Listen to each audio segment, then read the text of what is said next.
에로스와 푸시케, 그 두 번째 이야기. 에로스가 푸시케의 그 큰 눈에 정신을 빼앗기지 않았다면 쓴물 한 방울로 제 손에 난 상처의 독을 뺄 수 있었으리라. 그러나 에로스는 그 생각은 못했다. 푸시케가 가엾다는 느낌이 다시 들었기 때문이다.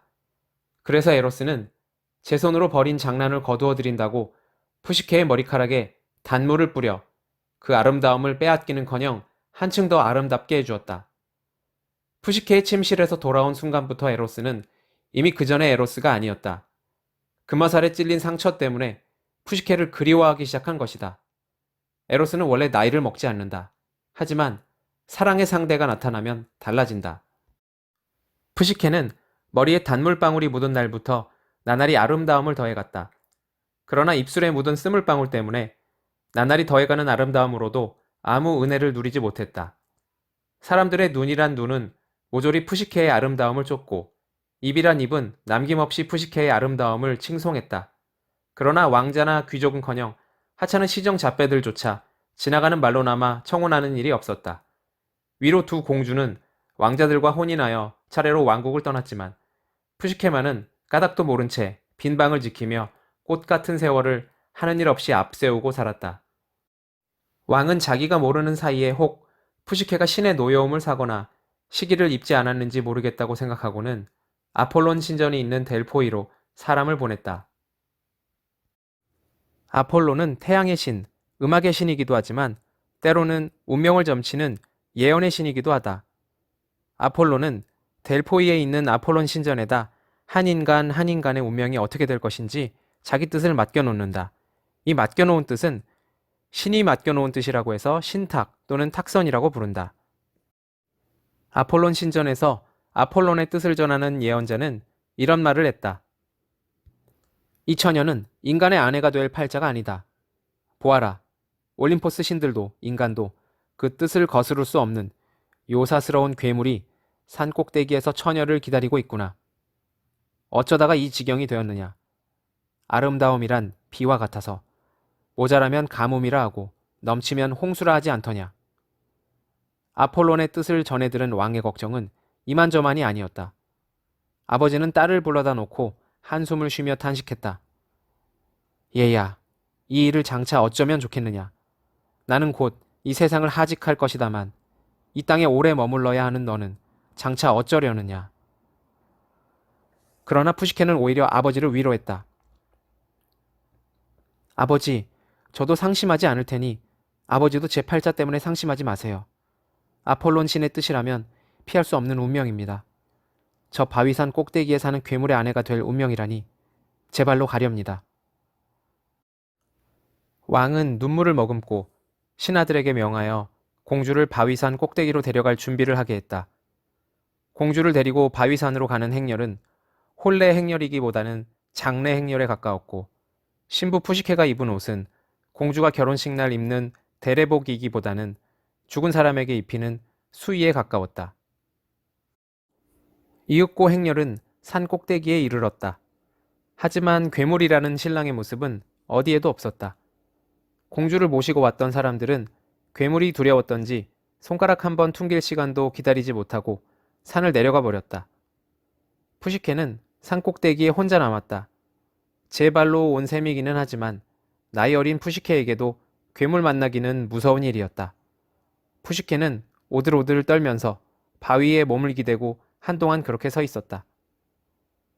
그러자 인정 많은 서풍의 신 제피로스가 다가왔다.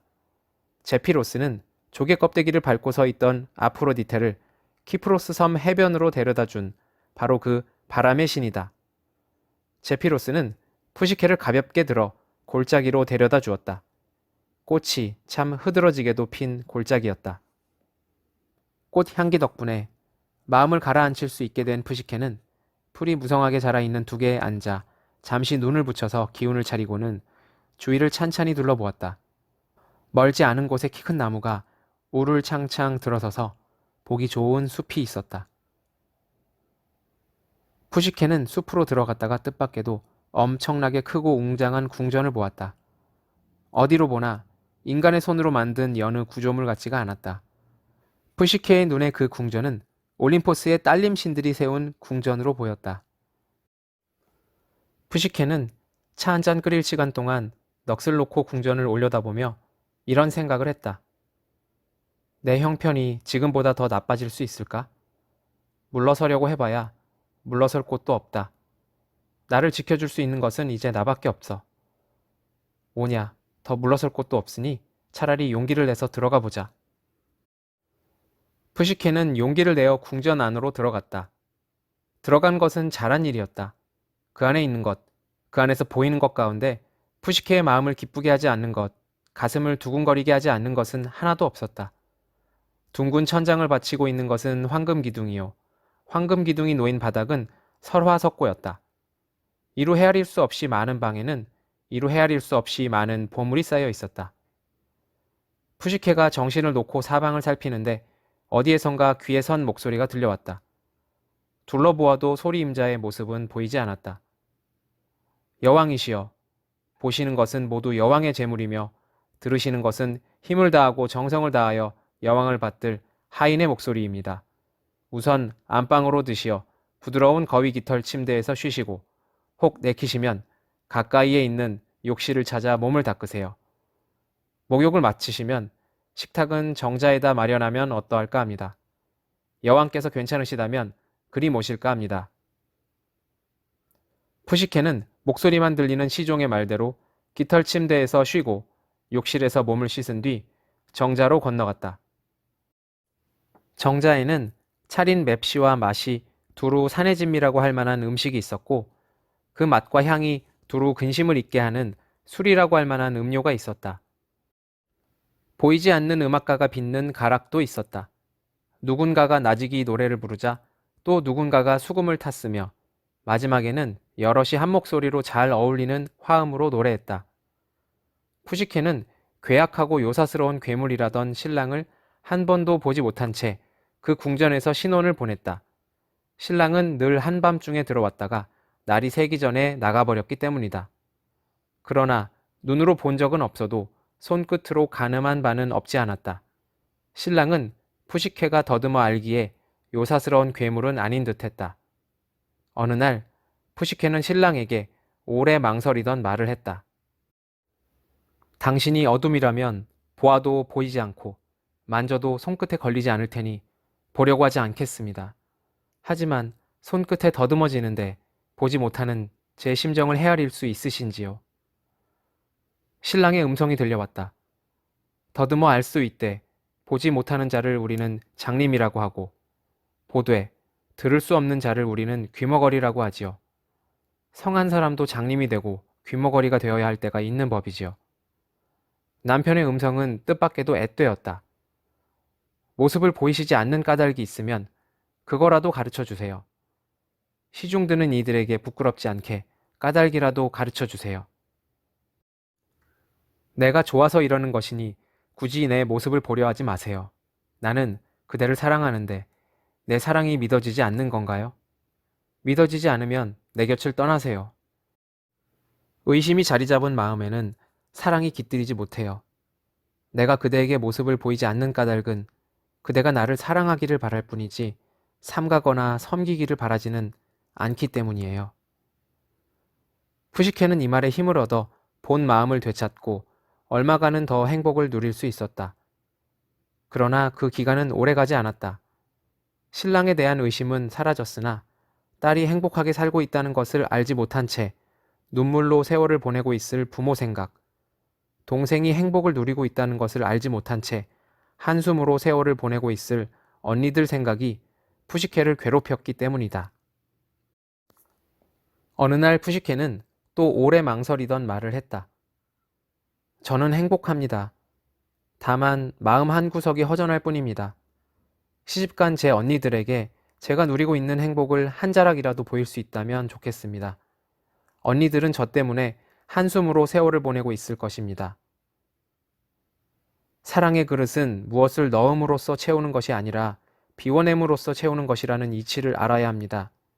나는 그대의 언니들이 그대 사랑의 그릇을 줄여놓는 것을 바라지 않을 뿐이에요.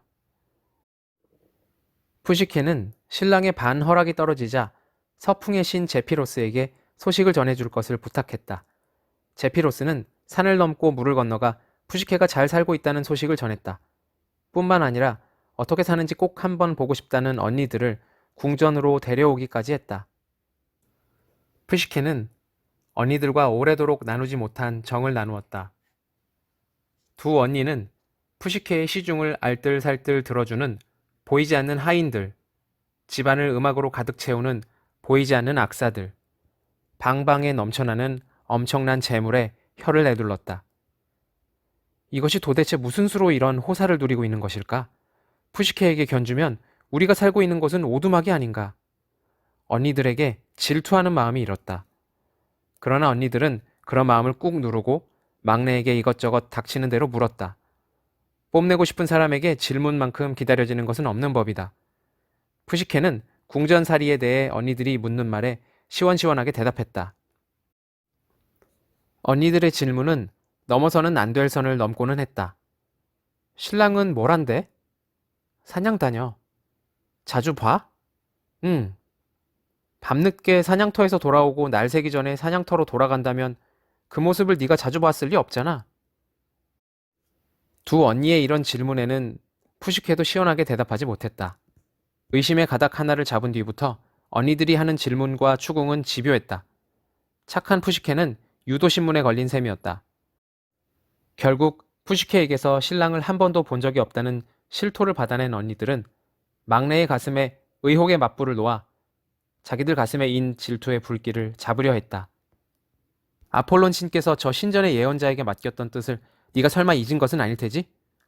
이 골짜기 사람들은 네 신랑이 괴악하고 요사스러운 뱀이라고 하더라. 좋은 음식과 좋은 포도주를 넉넉하게 먹여 너를 살찌운 연후에 너를 잡아먹을 것이라고 하더라. 그러니까 여러 말 하지 말고 등잔과 잘 드는 낫을 구하여 네 신랑 눈에 띄지 않을 곳에 숨겨두어라. 그리고 네 신랑이 잠든 사이에 살며시 일어나 등잔에 불을 켜서 골짜기 사람들 말이 옳은지 그른지 네 눈으로 확인해 보아라. 만약 사람들 말이 사실이거든 추호도 망설이지 말고 낫으로 그 목을 도려버려라. 그래야만 네가 살 수 있어. 처음에 푸시케는 두 언니의 과격한 말에 쓴웃음만 지었다. 마음에 와닿지 않았기 때문이다. 그러나 마음이라는 것은 나그네의 옷 같은 것. 마음에 이는 의심은 나그네의 옷에 내리는 가랑비와도 같은 것이다. 꿈길을 가는 것이 아닌 한 오래 맞으면 아무리 가랑비라도 마침내는 젖고 마는 것이다. 두 언니는 푸시케의 마음속에다 의심의 가랑비를 내려놓고는 산을 내려갔다. 가랑비가 나그네의 옷을 적시듯이 의심하는 마음은 푸시케의 마음을 적시기 시작했다.